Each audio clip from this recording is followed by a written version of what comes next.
Hello and welcome back to another episode of the Sinead Says podcast. This week we have, oh my God, it's Sam Smith. The real Sam Smith? Gotcha. So today we are just going to have a little catch up with Sam, and we have just moved in together. So we thought we don't even know if we're navigating it, but we're navigating it. So we're still living here, so.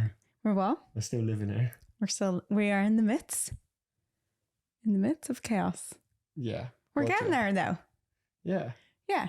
Just.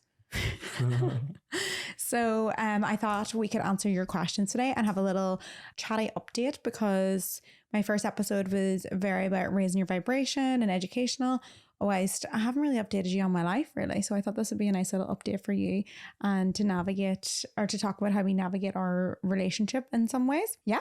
Yeah. Are you ready? Are you nervous? Not as much though. Can you be yourself for this one? I'm kind of in the comfort of my own home, so. You feel chilled?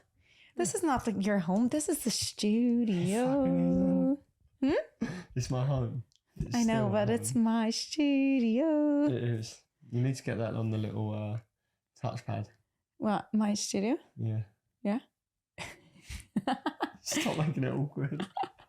It's not awkward. What do you mean? We're just chatting. So yeah, we just moved in together, but before we moved in together, I haven't spoken to you really since we went to Europe. We had a Europe trip. We did have a Europe trip. Big. It was really big. Yeah, it was class. At the time, I thought, this is hectic. It's drinking every day. It's mad food every day. I almost was like, maybe it's time for us to go home. Maybe 6 weeks is a little bit too long. But now that I'm here, I'm like, oh, it was actually the best trip ever. Yeah, it was nice. Every place was very different. We were lucky enough to catch up with a lot of our friends along the route. I feel like everybody just escaped the Aussie winter this year. And kind of went back to some sort of Europe-y tour. It was good. Yeah. So when we lived in England and Ireland, we never went to Europe. We went to trips, week trips and stuff, but we never did Europe. In Australia, they do Europe. So they go and summer in Europe for the whole 6 weeks and then they come back. Are they all really rich or something? Because it wasn't freaking cheap. Yeah. But we did kind of go quite bougie with how we done it, and then we could have done it cheaper. Yeah. But how do we save? How did we save? We just put money in a joint account, did we not? Yeah. Yeah. Yeah. Just put money in a joint account, agreed to put a certain amount in each month. It's the best thing we done. Paid the hotels month by month. It wasn't Afterpay, was it? It was a booking.com, but you can book now, pay later. Kind of done them months beforehand. Best thing we done. Go in there, having money saved, having everything paid for before we went. Class. Yes. And can I just say, when you have a savings account with your partner so basically what we did was we actually saved $1,000 each per month for one whole year, basically, for our Europe trip. Yep. So when we went to Europe, it was free. Yeah. Partner math. Couples math.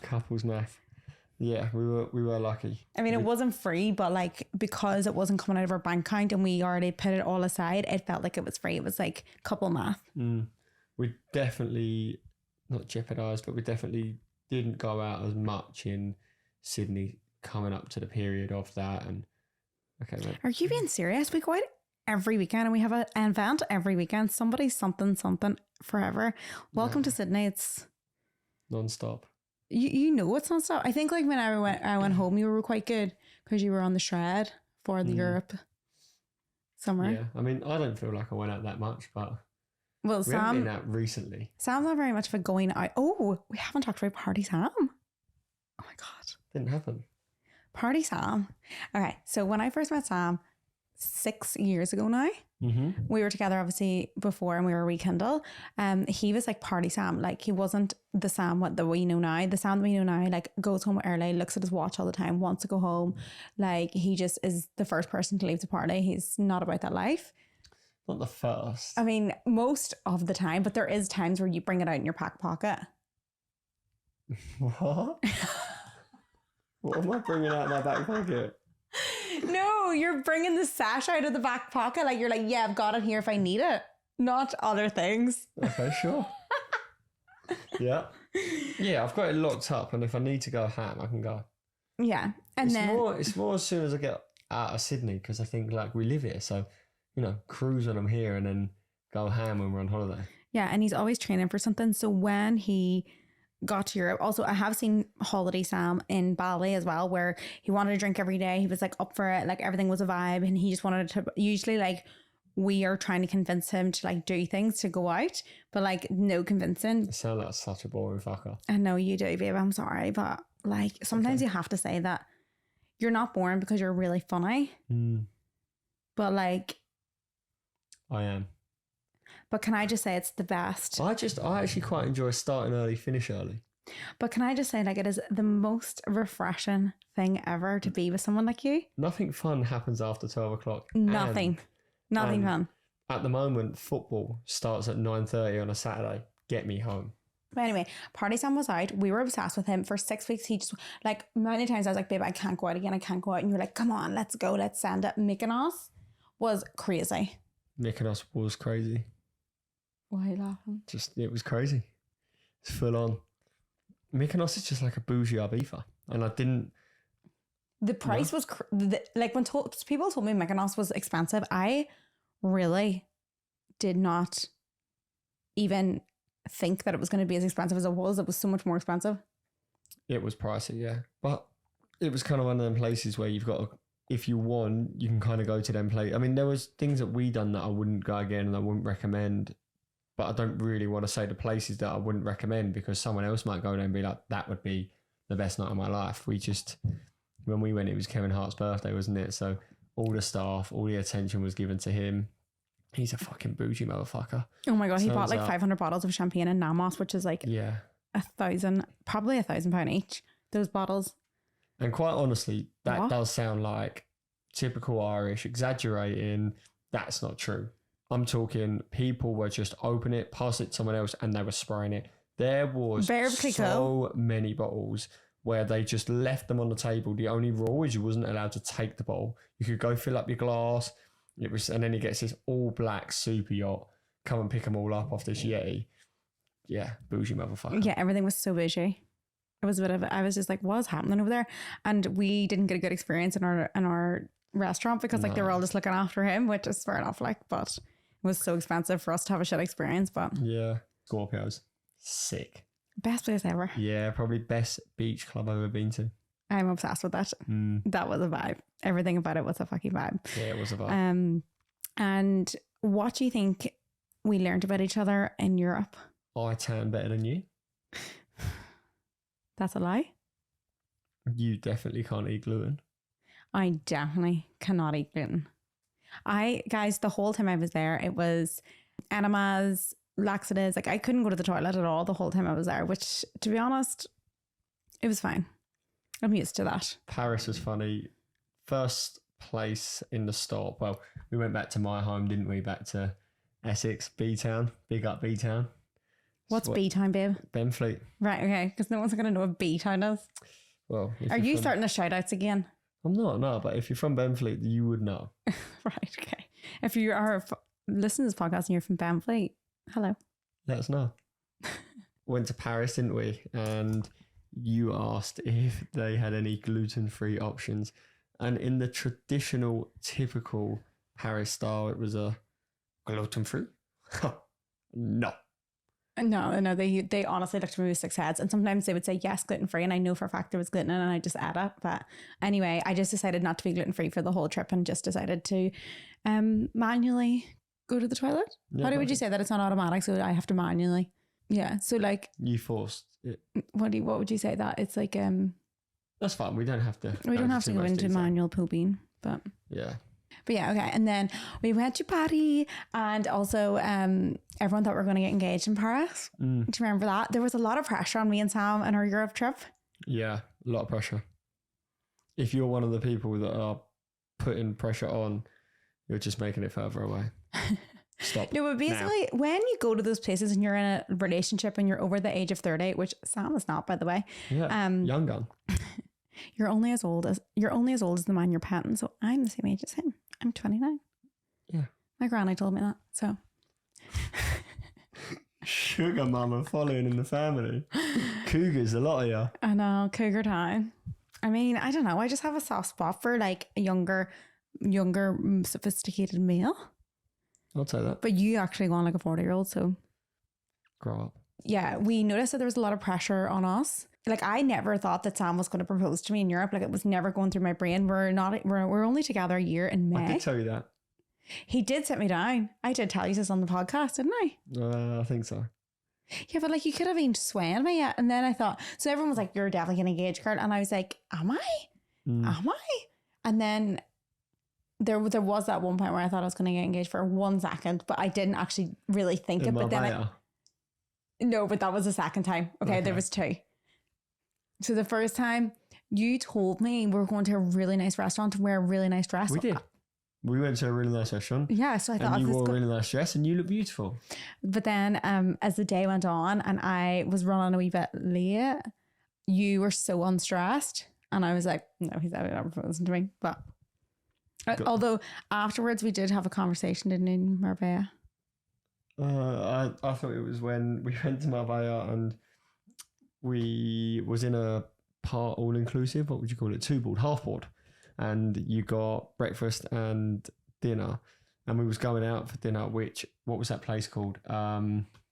Best steak I've ever had. Unbelievable. It would come back to me. Highly recommend it. So reasonably priced.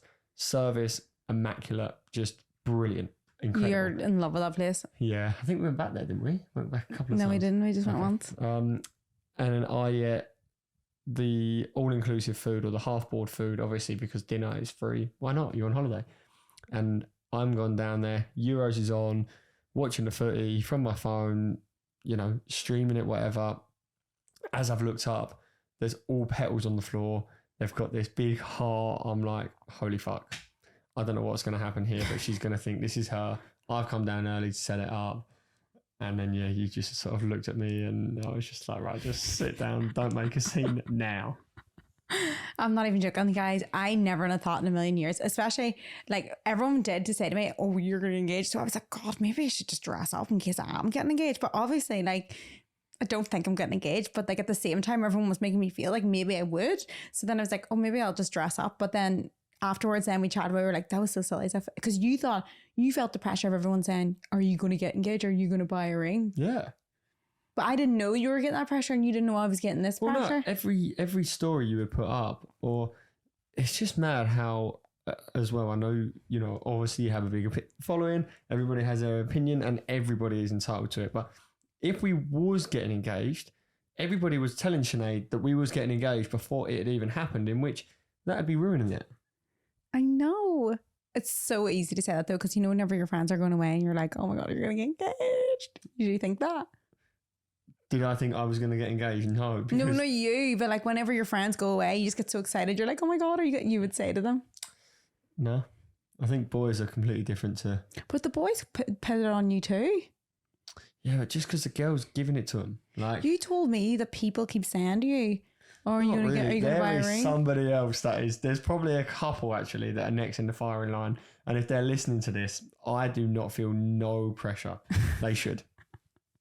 Yeah, we actually had a conversation about it and we were like, I goes, babes, people are telling me. And he goes, yeah, people are telling me. And I goes, oh, thank God we're okay here and we're like on the same vibe.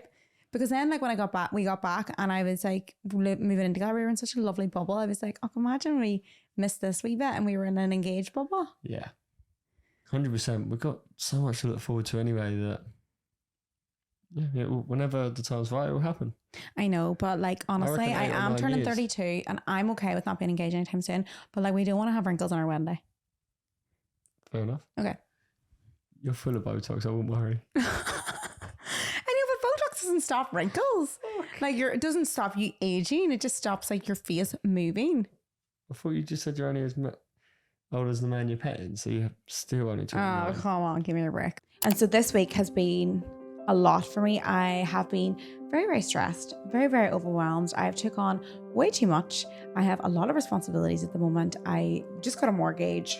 I hit a lot of difficulty the last few weeks and I 100% needed support of my therapist. And thank God, because I actually don't know how I would have coped.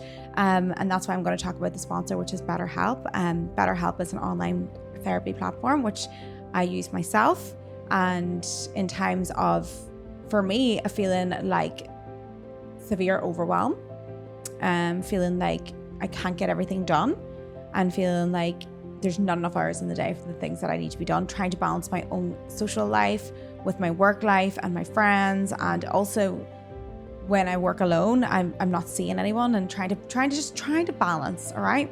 So me and my therapist have been best friends the last few weeks, and I have really needed them. So if you're someone who feels a little bit of overwhelm, is going through a lot of difficulties, sometimes we just need that extra little bit of support, and that is what BetterHelp does for me, and I hope BetterHelp can do for you. So if you want to try BetterHelp, you can get 10% off your first month with betterhelp.com/Sinead. That is betterhelp.com/Sinead. Right, okay. So what I thought we learned in Europe was we literally were so obsessed with each other. We were really, really in love in Europe, weren't we? And we were like, we have to move in together. But although they're two very different things, being on holiday together and living together are two very different things. But we smooth sailed that. We had two fights, nothing major. One over a hair conditioner, and one over you making me roam the streets for a fucking charger for your watch. And I was like, we are in Venice. I want to go see that big library. What did you learn? Yeah, it was definitely doable. What do you mean, what did I learn? Like, I do think we really connected deeper, and, you know, we got to know each other. We was together every day, and it was definitely a love buzz, yeah.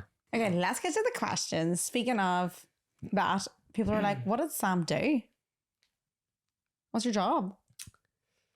What's my job? I work in recruitment. Sam works in recruitment. And he says the same thing every day when he's working from home. And he speaks in an Australian accent. What's the situation, mate? You say that and you don't tell me you don't. And you go, do you have a number? You say that. A number? You say that to people. You're like, have you got his number? That's what you say. Never. You speak in an Australian accent. Why are you telling everyone my secrets? Because that for me gives me the ick.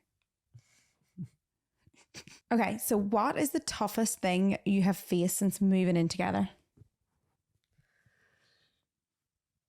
Learning. I mean, we've learned a lot about each other, and I've learned a lot about myself. I think at times I can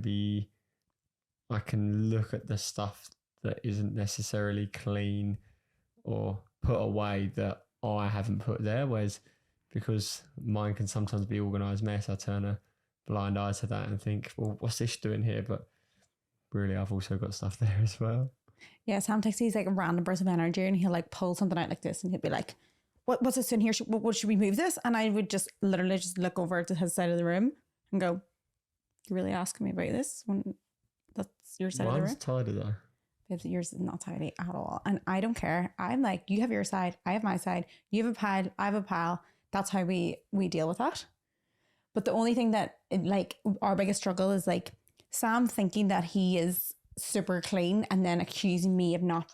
I don't think I'm like, super clean, no way. And then, do you know what? We discovered this. We discovered that I was holding resentment then because I was getting annoyed that I felt like I was doing the cleaning when he wasn't here. And then he would come home and be like, what's this doing here? And I would be like, and do you know what? It's because you don't feel heard or seen. You know what I mean? Because you come home and it's all clean and it's nice and you're like, oh, but now when I said that to you, I get annoyed at him for asking me to do something when I'm like, I've done all this all day, blah, blah, blah, blah. And then I realized that it's you he just needs to. It's not me making a mess. It is, because if you're here working all day, like I get it, right? Okay, what did you make this morning? What did I make this morning? Yeah, what did you make this morning? Yeah. I know what you made. Weetabix all over the counter. Did you clean it up? I didn't make that this morning. Was it gone this morning when you went away? Did you? I didn't make Weetabix this morning.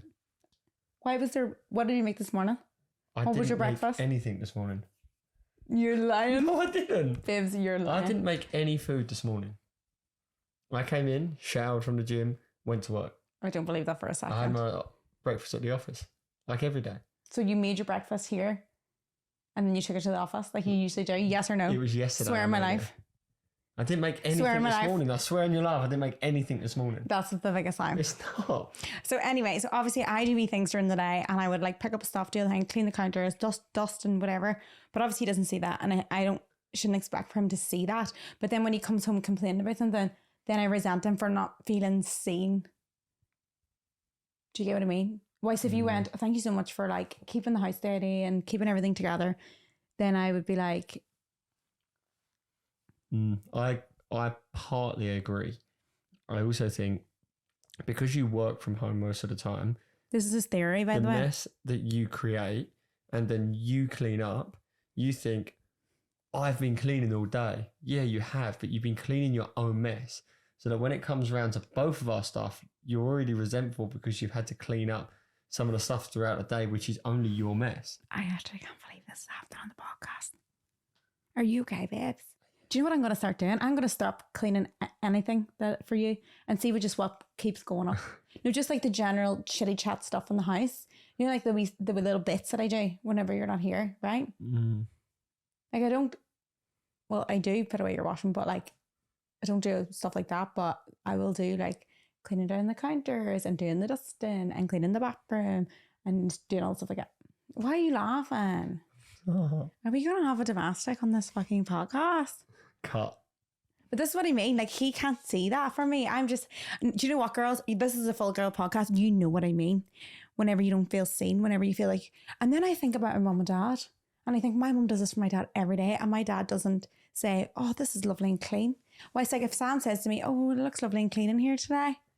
Then I said that yesterday, didn't I? Yeah, but you've started doing that since we've had this conversation. And then I feel seen. So then I don't go mad at him when he asks me to put away something.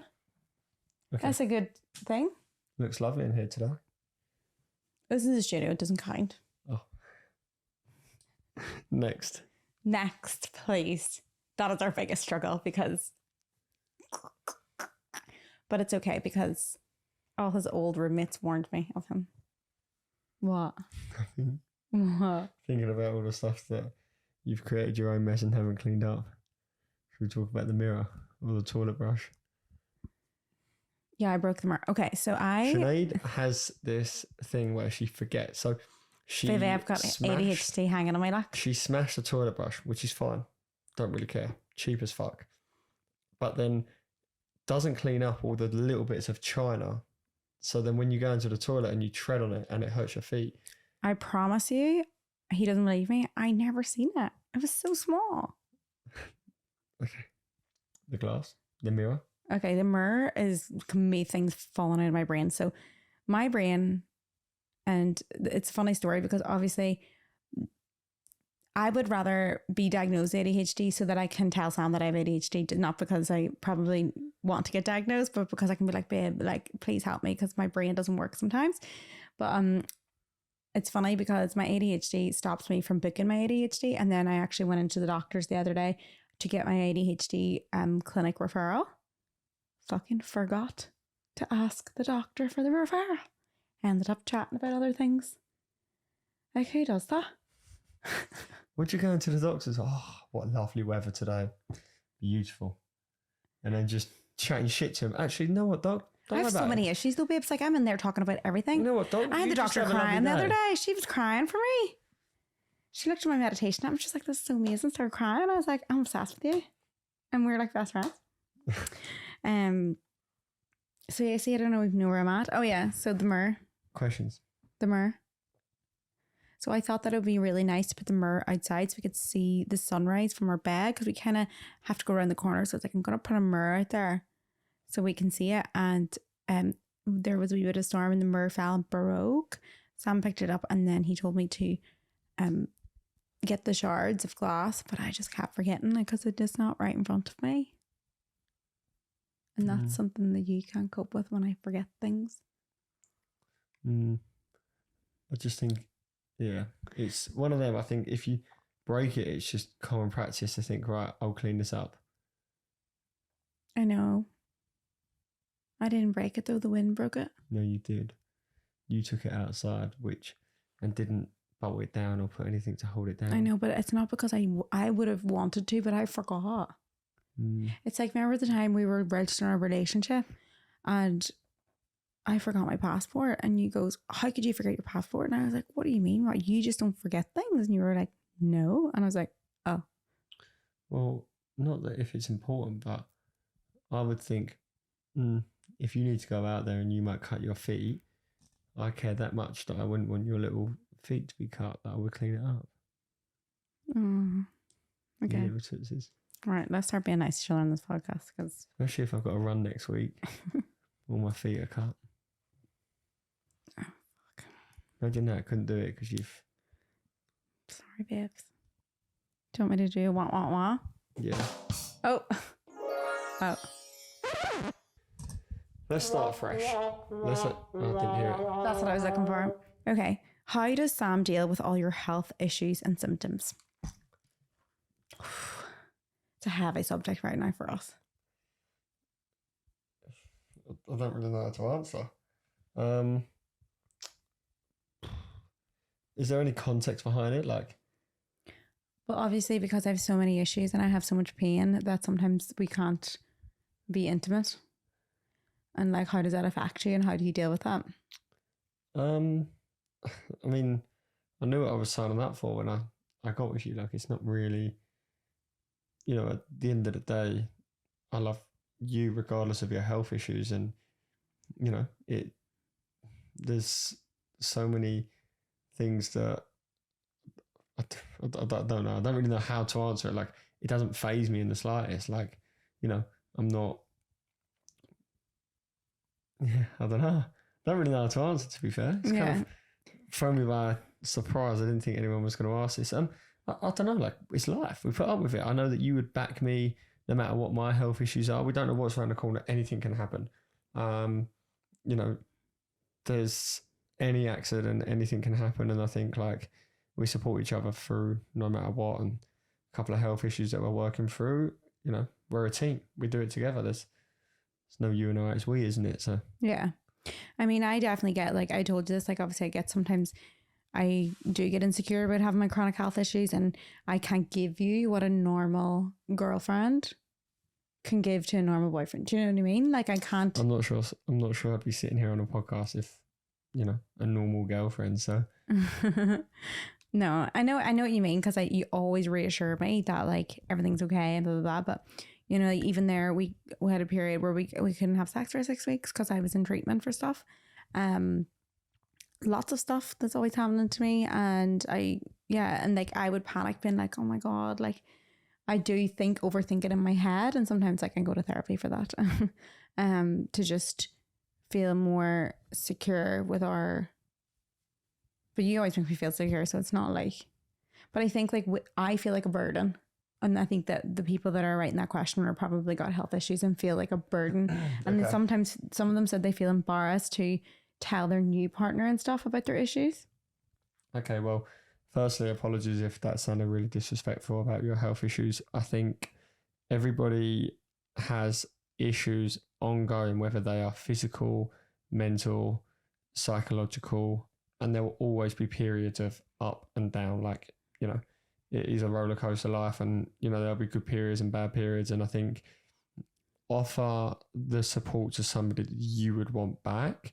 I think be honest with them, tell them and tell that person how it makes them feel and ways that you might be feeling appreciated, or ways that, if there's certain things that you might be able to do that don't affect your health issues, but still able to, pleasure each other or make each other happy, or, if you are, I don't know, I'm just going to pick something out in the air, but if, you've got arthritis and when it's really cold weather, it means you can't do something. Well, focus on doing things that are inside and, focus on trying to find hobbies that allow you to feel comfortable with each other. But I think no matter who you are and what you've got, there's always someone's situation might be a little bit worse. Like, I'm really sorry for the person that has the worst situation, but like it is always worse off. Like if somebody isn't uplifting you or making you feel $1 million, fuck them off. Yeah. If anyone's like making you feel like shit for that, then they're not your partner. You know, they're not like your partner in crime. They're not like it's not a team, is it? 100%. But I can understand where like maybe you might feel a certain way, you know? And like, but we talk about that all the time, don't we? Always be like, do you need anything from me? Is there anything I can do better? And blah, blah, blah. And then, yeah, which probably comes to the next question. Like, is our libidos matched? Someone says, are your libidos in sync? How do you deal if not? I think they're matched. Yeah. Do you? I do, yeah. I think like a man is usually more libido, right? Fair enough. But because you train so much and you've got like triathlons and all, you're kind of on the same level as me because you're always so tired. Like Sam's in the sofa sleeping at 7 o'clock at night. Not 7. Babes, you have fallen asleep on the sofa at 7 p.m. It's 7:55 right now. Oh my God, I know. We're going to wrap it up soon, but you know. Yeah, I think we go through different stages, and I think the whole libido side is regardless of what it is, it's mental health as well. There's times where, you know, you're carrying my mental health, and there's times where I'm carrying yours. There's times where you're carrying my physical and I'm carrying yours. And it's the same with the libido. Like there's times when you're really up for it and I'm really up for it. And there's times where I'm fucking shattered and you're giving me the shoulder. So I lay there and let you do the hard work, you know? I don't know. Like, I think ours are matched. Yeah, I think ours are matched. Thank God. Yeah. Nothing worse than going out with someone that's unmatched and you're like, fuck off. To be fair though, I do feel like when we're on holidays though, where you're more, I don't know. When I first got with you, I remember being like, I don't know if I can cope with this man's libido. Mm-hmm. But I think it's like when you first get with someone, and then you have to keep, that's another one. Someone asked, how do you keep the spark alive when you're living together? I actually had this conversation the other day and I can't remember who with, and probably one of the things I appreciate the most, a couple of things actually, is I do work quite a bit and we have very different work schedules, don't we? And then when I'm not working, I am training. So I'm training for a couple of events at the moment. And someone at work did say to me, fuck, how'd your missus cope with that? And you're very much like, no worries, you're going to be late, dinner will be ready at this time, or, you know, this or that. And it's not fuck, why aren't you home? It's hey, no worries, I'll support you. When you've got your class, I'll make sure that dinner's ready for when you come home. One thing I do really appreciate is that we have no phones at dinner table. It was kind of not really a rule. We kind of both said it at the start, didn't we, when we moved in? And yeah, you know, there's times where, okay, yeah, we might have used our phone, but it's very on the off occurrence. And it's like, hey, excuse me, you know, do you mind if I quickly use my phone? And we are super polite and supportive of that, of each other. And that 30 minutes, hour that we kind of just get to catch up and hang out and, you know, talk about our day and that sort of thing, to be really present. I think it's the little things like that that I appreciate and I think help us keep the spark. Yeah. And definitely like, and your sexy dance, aren't you? Show me your sexy dance. That's what you need, a little sound of that. Huh? The sexy dance isn't really like a spark though. It's just a funny thing. Yeah. It's just like when you're getting changed. Like the spark of life for me is definitely like connection. Like if you are coming home every day, we're in the same thing, we're not talking, we're going watching TV, going to bed. Like it's more than likely that you're not like dying to get with each other. But like when we go on a date night, or when we like, and even when we're interacting with other people, or like I'm always like always really obsessed with like how you are with people, and like makes me really attracted to you. Or when you do things, makes me really attracted to you. Like when you get up at 5 a.m. and you're going to do all your hard training, I'm like, that's attractive, that's hot. Do you know what I mean? Although sometimes I would like you to stay in bed with me sometimes, but not right now because you are training very hard, so no time. But I also adjusted to all the training. Like I remember at the start of our relationship, like never getting to go for a Saturday morning breakfast or coffee, and that used to really get to me because I would see other couples. But now I just filled my morning with something else, and then I see you later. And we kind of hang out most Friday nights, don't we? Like, yeah. We have a Friday night together and sort of a date night, and we try and make sure we hang out on a Wednesday every week, and you know, we just kind of get stuff done. And at the moment, you know, a lot of the fun stuff has been sorting out the house, sorting out the different bits and redecorating and moving furniture everywhere that until it gets right and all that jazz. And I think, to be honest, we're just trying to spend as much quality time together until the mad rush and influx of people that are taking advantage of our spare room, to be honest. I know the spare room is going to be not a studio anymore because our friends are going to come and stay with us. Loads of friends. And your mom.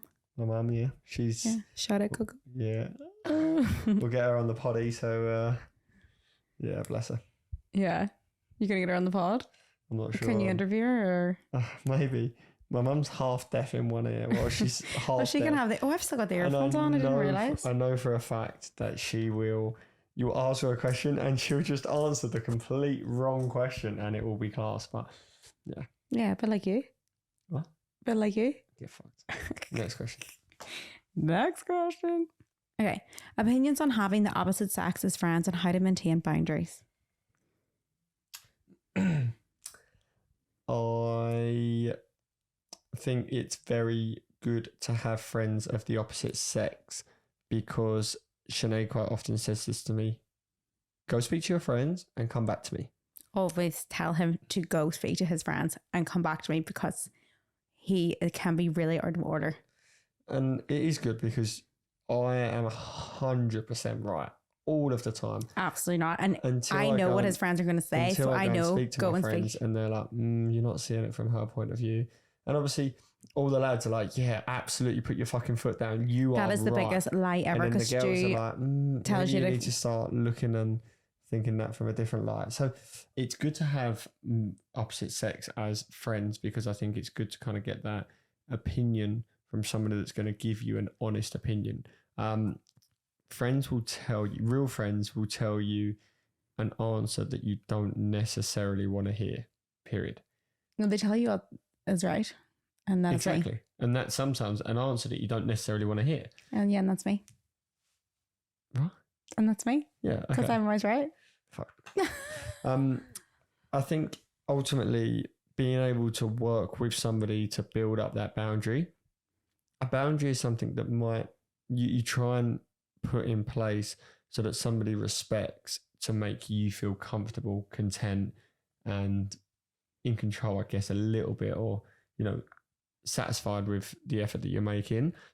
With that trust, a boundary potentially and likely will grow and it will push out. So, you know, if you're maybe not happy about a certain friend, then, you know, allow them or discuss them hanging out in group scenarios to then be able, maybe you can meet the friends, you can build a relationship with the friends so that actually you can kind of trust who actually the opposite sex friend is. You've got friends that are opposite sex. If you said, right, I'm going to go hang out with that person, I've got so much trust in what we have that it doesn't faze me in the slightest. And, you know, I know that it's the opposite way or it's the same way for you. You know, if I went out and said, oh, I'm going to go hang out with so-and-so, I don't feel like you would say no because that person is a female.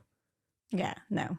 I mean, you're very close to a lot of females and I don't feel like that way. I feel like it's not even that, like, it's just the way you are, the way you're raised, the way who your friends are. Like, for me, like, I just don't think you would ever be that kind of person that would, I don't know. I trust you wholeheartedly. I don't think you would ever. Sometimes I'll feel insecure, yes, but I would never not trust you. And I think that. But I would never feel insecure with any of your friends, like, ever. It's not really like. And we actually had this conversation the other day, didn't we? When you are feeling insecure, it is super important to voice that so that actually, you know, that me or the other person can be aware of why that was making you feel or why that's making someone feel insecure. And then you can look at how that person's actioning about that. Is every time that you, or however you were insecure before, are they making an effort so you're not put in that situation again? Do you feel a difference in the way that they're acting when that situation is arising? As much as you putting a boundary in place, I think as the person that is putting that boundary, you need to be that, you know, you're expecting somebody to respect your boundary. Fine. You need to also respect that boundary can open up and what that person is doing so that you feel comfortable within that boundary. Does that make sense or not?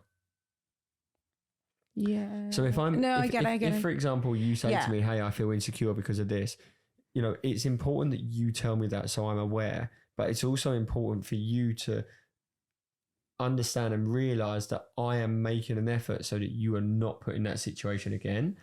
Yeah. So basically what you're trying to say is like, if I said there was a boundary, you would feel comfortable Adhering to it, yes. Yes. Whereas I haven't done that. Like, no, you haven't. But I also think it's important, and this is, you know, somebody's asked, what do I think? I also think in that situation that you've asked me to put a boundary in place, it's important for you to appreciate and let me know that you appreciate that I've listened to that boundary, and you can see that I'm putting things in place, I've actioned things to make sure that that happens, because that's the sort of stuff that if that was me and, you know, you told me you felt insecure about something and I was actioning in something to make you feel more secure, it would be important for you to tell me that so that I can say, oh, it is working. yeah. Yeah. I think it changes as well. Like, I think friends are fine. Obviously, like when you're talking about being around people that people have got with, I think that's another situation. I know loads of people in Ireland will be in that situation because small towns and everything, like usually people in the group have maybe got with each other. I think that's another conversation as well to have. Although like boys are different. Like for Sam, he's very comfortable being in the room with someone that I've got with. Do you know what I mean?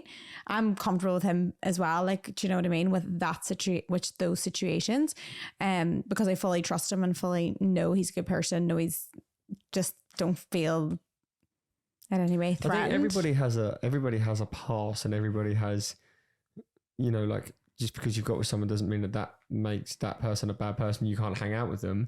I think it's how people make you feel about insecurities and whether they respect them and make you feel better about that insecurity.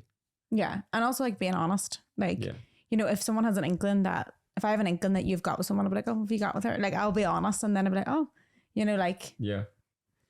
But Sam was a bit of a ladies' man before me, guys. So we have to expect that.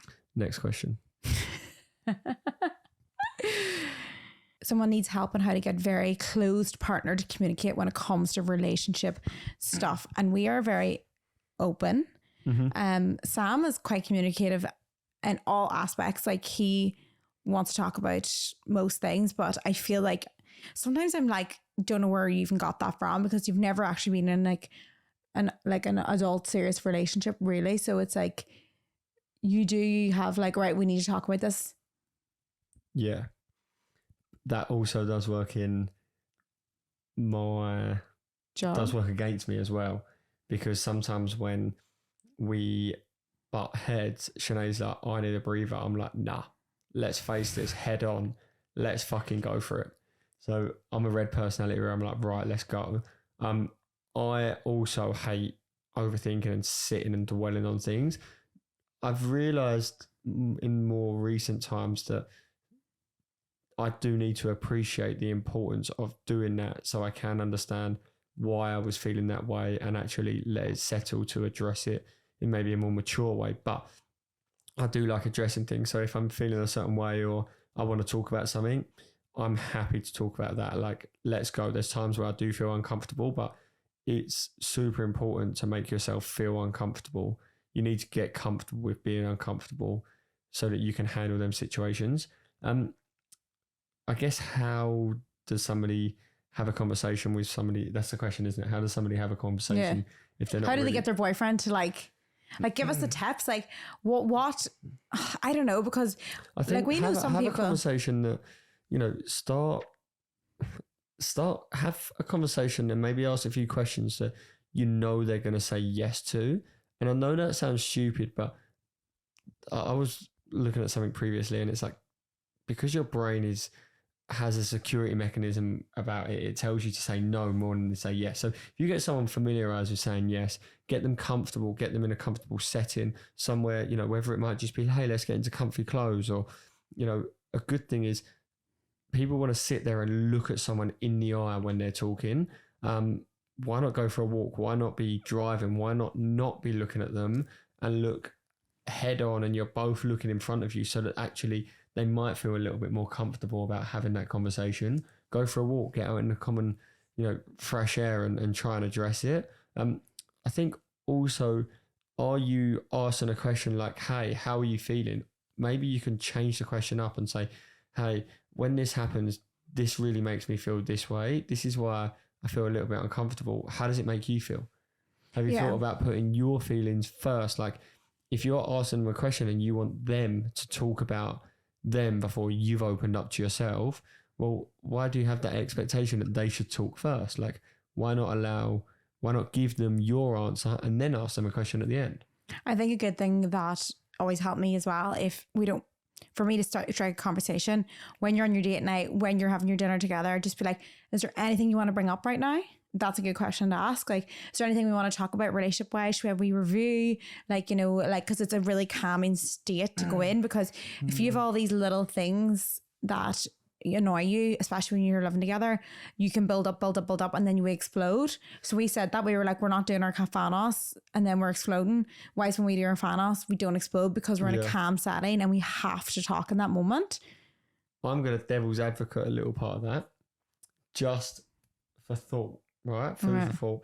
I like our food. I like our date nights. I like our dinner nights where we don't look at our phone, and I feel like I have associated that time of just us time and quality time. If that's a time that I'm then going to get interrogated, I'm not saying you interrogate me, I'm just saying, depending on how these questions are asked, if you start asking questions, are people going to go, I don't want that date night, I don't want that dinner night?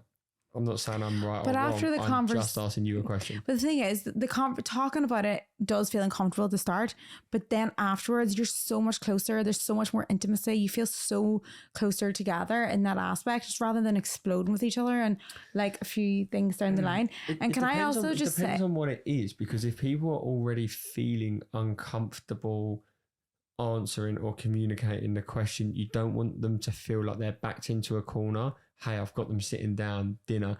Okay, maybe Sinead is right. Maybe you do on a dinner night where you've, just you two, or date night, but don't do it on the first, second or third. Like, don't let that night be associated with getting grilled or getting... It's not grilled, babe. I'm not saying she's on about an open conversation. Grilled is a different... It's like having a fan off, like... Or being like, anything you want to bring up? Oh, like, actually, that's really annoying me this week, blah, blah, blah. Or, oh, I would like this. You're like, yep, no problem. Okay, fair enough. I don't think it's a grilling. Well, it depends on how do you get someone to communicate. Why do you associate communication with grilling? Because do I grill you? Because I think if somebody's hesitant to talk, do they feel like they are getting told off, or they're... No, they're a male. They don't like talking about their feelings. You don't like coming on and doing fanos most of the time. Like, it's not something you're like, yes, can't wait. But afterwards, doesn't it feel better? Yeah, because you get your needs met. Because you're asking for something, I'm able to retaliate, and you're able to like speak about yourself, and you're also... It's about you and them. It's not you going at one and one going at one another. It's like, obviously, if you don't know what Fanos is, I have a podcast on Fanos, which is like a communication tool between couples. But do you know what's so cool? All my friends do Fanos now. Like Jama, Ash, like we all do Fanos with our partners. Why are you laughing? Some of the lads hate it. Well, I know people don't love it, but like it does them so well. But anyway, in our Fanos, it's become a really normal thing in our friend group where we're like, oh, how was your Fanos? Fanos was good, blah, blah, blah. Like we'll like be like, oh yeah, he brought that up in the Fanos. Like it's kind of like a really normal thing we say now. All our friends. Harvey loves it. Does Harvey have to do it too? Harvey loves it. Was it Harvey that doesn't like it? Harvey's girlfriend. We were listening to this. No, she's Australian. She wouldn't be listening to this. Well, how did she know about Fanos? Because you told her? Oh, because Gabby? Harvey just always talks about it. He just says it's changed his relationship so much for the better. I know, because he gives you stick for doing it. Yeah. Yeah, but like, we need it. Like, we need it. Like, guys, we need that communication tool, or else we're fucked. Okay, we're not fucked. Sorry, didn't mean... What? Okay, this is the last question because they're going on very long, each question. We have had one person write in and they said they share a bed with somebody else, but they must have 2 duvets. I would love to know, is that 2 double, queen or king duvets, depending on the size of your bed, or is that 2 single? Because if that is 2 single, that's a fucking crime. Guys, just get a king bed. a king bed has really changed our life. Although we do sleep at the opposite ends, but we do cuddle. Yeah. But not in the night. No. Before we go to bed and after. And in the morning. We'll wake up. Why are you laughing? God. Yeah. Because cuddle club. Yeah. Right, okay, I'm just going to leave it at one dilemma, or moving in together dilemmas, funny stories, questions. Moving in together brings a whole new level of comfort. My partner likes to call me into the bathroom to inspect his shits when they are bad, different colours, textures. Last week he had a stomach bug while working away and decided to send me photos where he had shit the bed. I didn't expect that to be said. Thank God this was not at ours. Then proceeded to bring me his shitty boxers home to wash for him after I warmed them and put them in the bin. They went into the bin after he handed them to me, who said romance dies after 7 years. Also, we are UK and moved to Australia 2 years ago. We love it here, but also how do you feel about bringing up children without your family, and how does that conversation go? First of all, yeah, there's a whole new level of comfort when you live with someone. But to be honest, literally the first time I went with Sam, he was sitting down in the toilet when I was washing my hands. Like, it's always been a thing for Sam to be really, really vile. Vile? Firstly, I'm pretty sure that didn't happen. Secondly, if I'm in the own comfort of my own house, I will sit down piss. You don't have to aim. You don't have to point in the right direction. It's just so convenient. Like, sit down, piss, get up. Like, can we finish on a better one? Because I feel sorry for shitty pants. Like, you didn't mean to shit in the bed. Yeah, but her question was about, she lives in Australia and you want a different question. What question would you like, darling? What was the question? Oh, about she lives in Australia. How do we feel about bringing up kids here? It's a hard one because, we're both obviously from the other side of the world. It was a bit like the question that somebody asked earlier, do you like Sydney? Well, we wouldn't be living here if we didn't like Sydney. I think, it does have a lot to offer. We like home, and I'm super excited at some point to meet or to see Donegal. I don't live in Donegal, darling. Babe. Really? You just say, can't we see Donegal? Fuck's sake, sorry. Are you okay?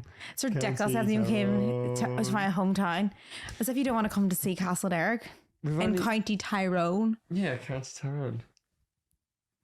Okay. But yeah, can we cut that bit out? No. Come on. The solution to that question for me is Sam's mom's going to move over here and we're just going to have her living in our house, whether he likes it or not. My mum and dad will not come over because mum and dad just love Fia too much, and they'll come over for holidays. I think your dad... My mum's very mum's like, oh, I can't be away for too long. Like, that's what her... But your mum would be like, would move in with us. Yeah. And I'm okay with that. Your dad would be famous if he lived over here. Your mum... it'd be great if they moved over, to be fair. I know, but they have other grandchildren, don't they? Yeah. So we just need to catch your mum first before your brother goes, and then she comes over and then she's like, Nanny. I think ultimately we like our life here. We have plans to stay here for now. I'm sorry to anybody at home and sorry to our families, but for now, I think, in my personal opinion, yes, there are pros and yes, there are cons. The cons are the family, the support, the list goes on, the fact that we are so far away from home. But fuck, the beaches, the weather, people are happier, the lifestyle. I personally feel like it's a lot safer over here. I'm super grateful for the upbringing and the childhood that I had. But if you gave me a choice of where I'd like to grow up, I like it here personally. Never say never. Never say never, for sure. And but we've got the same goals. We'll be doing goals. 6 months in Australia, 6 months in the UK. No, 3 months where it's sunny. 3 months. Yeah, that's what I do anyway. Okay. Sinead does. Okay. Have you got anything to ask me before we finish the podcast? Are there any more questions? Well, there's loads of questions, but we're finished. Oh, okay. Yeah. Well, And is there anything exciting that you've got coming up? The live show in Sydney, 15th of January. When do the tickets go on sale? Whenever Sam finishes the thing that he's supposed to do as an agent. He keeps asking me questions. He's like, well, what's in here? And I'm like, because I don't know. You're my agent. You're meant to understand all this. Like, I don't know. We're not working together very well. He's like, you don't respect my time. And I'm like, what do you mean? Like, what? She says, I'm busy. I can't get back to you. She's sitting there scrolling on TikTok or Instagram. And that's what you think I do. I'm sitting next to you, sausage. No, but what do you mean? Like, let's track this conversation because that's going nowhere and it's not happening right now. We need a sellout show, January 15th. We don't need a sellout show. We just need people to come. If you want to come. I mean, a sellout show would be absolutely wonderful, but like we are in Sydney and it's very different from Ireland. So we don't know what our audience is going to like. But I'm just hoping that people will want to come because I paid for it myself. And it's all come out of my money. So. And if you aren't in Sydney, where are you? And would you like to see a live show? And where? Yeah. Are you going to organise it? Depends on your attitude in the next couple of months. Fuck off. Honestly, this man. Okay. Cheers. Cheers. Over and out.